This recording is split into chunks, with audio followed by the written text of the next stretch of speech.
ഞങ്ങൾ വീര്യം കുറഞ്ഞ മദ്യത്തിനകത്ത് ഒരു വിഭാഗത്തിനെ ഞങ്ങൾ പ്രൊമോട്ട് ചെയ്തു. അതെന്ന് പറഞ്ഞാൽ കാർഷിക ഉൽപ്പന്നങ്ങളിൽ നിന്നുള്ള വൈൻ, അത് ഹോർട്ടി വൈൻ എന്ന പേരിൽ തന്നെ പ്രത്യേകം ഫണ്ട് കൊടുത്തിട്ട് ചെയ്തു. ഇപ്പൊ കഴിഞ്ഞ 2 ദിവസമായി UDF-നകത്ത് ഇത് ചർച്ച ചെയ്തതിന് ശേഷം മാത്രമേ ഞങ്ങൾ നടപ്പിലാക്കൂ എന്നാണ് മുഖ്യമന്ത്രി മറുപടി പറഞ്ഞത്.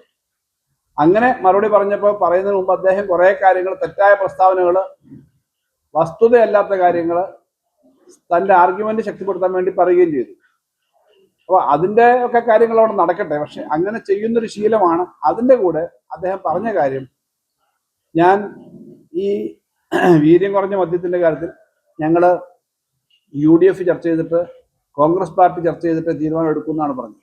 പക്ഷേ ഇപ്പോൾ നിയമം നിർമ്മിക്കാനായിട്ട് ബില്ലുമായിട്ട് മുന്നോട്ട് പോകും എന്നുള്ളതാണ് ഇപ്പോഴത്തെ വിവരം. എന്ന് പറഞ്ഞാൽ ഫിനാൻസ് ബില്ലിൽ വീര്യം കുറഞ്ഞ മദ്യത്തിന്റെ കാര്യം ഉൾപ്പെടുത്തും. എന്നിട്ട് UDF-ന്റെ നേതാക്കന്മാർ പലരും പറയുന്നത്, കോൺഗ്രസിന്റെ മന്ത്രിമാർ തന്നെ അല്ലെങ്കിൽ UDF-ന്റെ മന്ത്രിമാർ തന്നെ പറയുന്നത്, ഇത് ഞങ്ങൾ ചർച്ച ചെയ്തിട്ടേ നടപ്പിലാക്കുള്ളൂ, ഞങ്ങൾ നയമെടുത്തിട്ടേ നടപ്പിലാക്കുള്ളൂ എന്ന് എക്സൈസ് മന്ത്രി അടക്കം പറയുന്നുണ്ട്.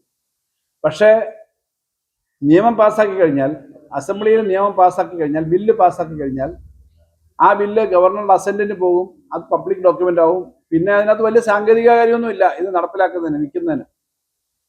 അപ്പൊ അങ്ങനെ ബില്ല് പാസ്സാക്കി കഴിഞ്ഞാൽ പിന്നെന്താ ചർച്ചയ്ക്ക് പ്രസക്തി? ആ ചർച്ച UDF-നകത്ത് നടക്കുന്നതിനെ ഒഴിവാക്കാൻ, അല്ലെങ്കിൽ ചർച്ച നടക്കുന്നതിനെ പറ്റിയുള്ള അവരുടെ ബുദ്ധിമുട്ടുകൾ ഉള്ളതുകൊണ്ടായിരിക്കണം. ഇപ്പോ നേരത്തെ തന്നെ LDF-ന്റെ ഗവൺമെന്റിന്റെ കാലത്ത് ഇതിനെ സംബന്ധിച്ച് ചർച്ച ചെയ്തിരുന്നു. ഞങ്ങൾ കൃത്യമായി പറഞ്ഞു, ഞങ്ങൾ ചർച്ച ചെയ്തിരുന്നതാണ്, പക്ഷെ വിൽക്കാൻ തീരുമാനിച്ചിരുന്നില്ല. വിൽക്കാൻ തീരുമാനിച്ചിരുന്നെങ്കിൽ നേരത്തെ ഉൽപ്പന്നം മാർക്കറ്റിൽ വന്നല്ലോ. അവർ തന്നെ പറയുന്നു 3 വർഷം 4 വർഷമായിട്ട് ഇത് LDF-ന്റെ ഫയൽ, LDF-ന്റെ ഗവൺമെന്റ് അടുത്ത് ഫയൽ വന്നു, മാർക്കറ്റിൽ വന്നില്ല. മാർക്കറ്റിൽ വരാതിരുന്നത് മാർക്കറ്റിലേക്ക് അയക്കേണ്ടെന്ന് തീരുമാനിച്ചത് കൊണ്ട് തന്നെയാണ്. ഈ ഒരു ഉൽപ്പന്നം മാർക്കറ്റിൽ വരണ്ട എന്ന് ഞങ്ങൾ തീരുമാനിച്ചത് കൊണ്ട് തന്നെയാണ് ഈ മാർക്കറ്റിലേക്ക് വരാനായിട്ട് ഇതിന് നികുതി നിശ്ചയിക്കാതിരുന്നത്. അപ്പൊ അത് വീണ്ടും വീണ്ടും പറഞ്ഞുകൊണ്ടിരിക്കുന്നത് അടിസ്ഥാനരഹിതമാണ്. പ്രമുഖമായ 2 പത്രങ്ങൾ ഇന്ന് ഈ വാദം ശക്തിപ്പെടുത്തി, ഈ മദ്യം വന്നോട്ടെ എന്ന, അല്ലെങ്കിൽ മദ്യം ഇവർ വന്നിട്ട് കുഴപ്പമില്ലാതെ തോന്നിക്കുന്ന തരത്തിലേക്ക് ഒരു വാർത്ത ഇന്ന് പ്രസിദ്ധീകരിച്ചിട്ടുണ്ട് എന്നുള്ളത് കൊണ്ടാണ് ഞാൻ ആ കാര്യം ഇവിടെ പറയുന്നത്. അങ്ങനെ 3 വർഷമോ 4 വർഷമായിട്ടിരിക്കുന്ന ഒരു കാര്യത്തിനകത്ത് നികുതി ഞങ്ങൾ നിശ്ചയിക്കാതിരുന്നതാണ്.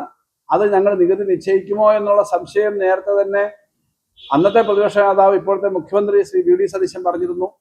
വലിയ അഴിമതി നടക്കാൻ പോവാണ്, ലോക്സഭാ തെരഞ്ഞെടുപ്പ് വരുന്നുണ്ട്, ആ തെരഞ്ഞെടുപ്പിന്റെ ഭാഗമായിട്ട് ചില കാര്യങ്ങളൊക്കെ ഇവിടെ നടക്കാൻ പോകുന്നു, പിന്നെ ചില വലിയ കുത്തക കമ്പനികൾക്ക്, മദ്യ കമ്പനികൾക്ക് സഹായകരമായ നിലപാടാണ് ഇടതുപക്ഷം സ്വീകരിക്കാൻ പോകുന്നത് എന്നാണ് എനിക്ക് കിട്ടിയ വിവരം എന്നൊക്കെ അദ്ദേഹം പ്രസംഗിച്ചിരുന്നു. അപ്പൊ അദ്ദേഹത്തിന് കാര്യങ്ങളെ പറ്റി അറിയാം, അങ്ങനെയൊക്കെ നികുതി നിശ്ചയിച്ചാലുണ്ടാവുന്ന അപകടങ്ങളെ പറ്റി അറിയാം. അദ്ദേഹമാണ് വളരെ ചുരുങ്ങിയ സമയം കൊണ്ട് ഇത് ചെയ്തത്. എന്നിട്ട് UDF ചർച്ച ചെയ്തിട്ടാണ് ഇത് നടപ്പിലാക്കൂ എന്ന് പറയുന്നതിന് വിരുദ്ധമായി ബില്ല് പാസ്സാക്കി കഴിഞ്ഞാൽ ഇത് കയ്യിൽ നിന്ന് പോയി. കാരണം എറിഞ്ഞ കല്ല് പോലെ തന്നെയാ, പിന്നെ കയ്യിൽ നിന്ന് പോയല്ലോ.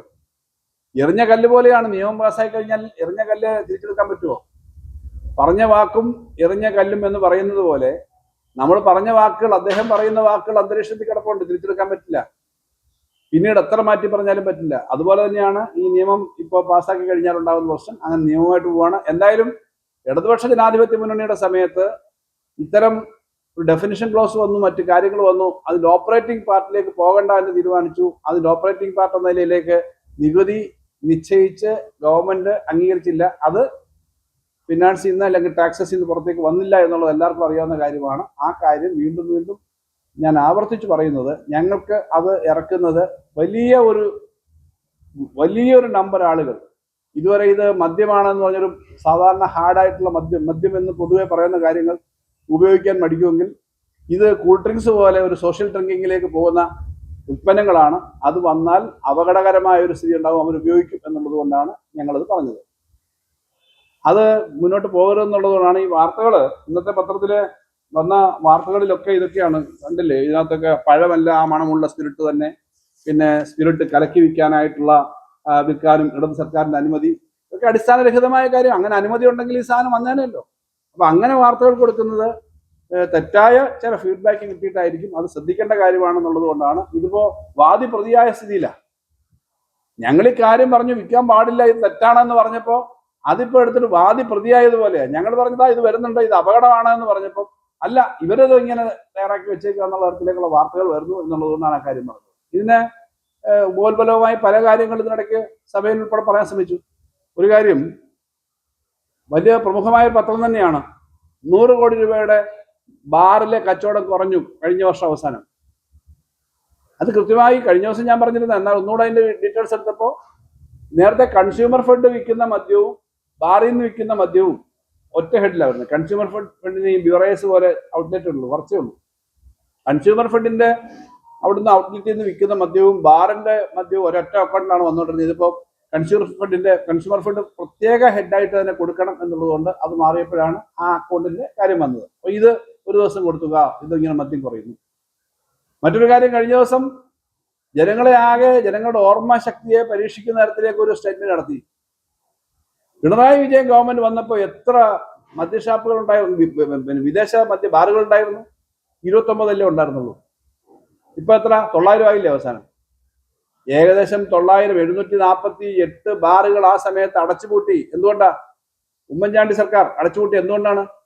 ബാർ ലൈസൻസ് കൊടുത്തതിനെ പറ്റി വലിയ വിവാദം, ബാർക്കോഴ വിവാദം. അന്നത്തെ പത്രങ്ങൾ നോക്കിയാൽ മതി, പുതിയ പത്രപ്രവർത്തകരും ഉണ്ടാവുമല്ലോ, ഇത് കേൾക്കുന്നവരും നാട്ടിൽ പുതിയ ആളുകളാണ്. പക്ഷെ ബാർക്കോഴ വിവാദം, അതിന്റെ പേരിലുള്ള തർക്കം, വലിയ തോതിൽ UDF-നകത്തുണ്ടായ തർക്കത്തെ തുടർന്ന് ഇതെല്ലാം അടച്ചു പൂട്ടാനായിട്ട് തീരുമാനിച്ചു വന്നത് മുഖ്യമന്ത്രിയുടെ നേതൃത്വത്തിൽ ഉമ്മൻചാണ്ടി.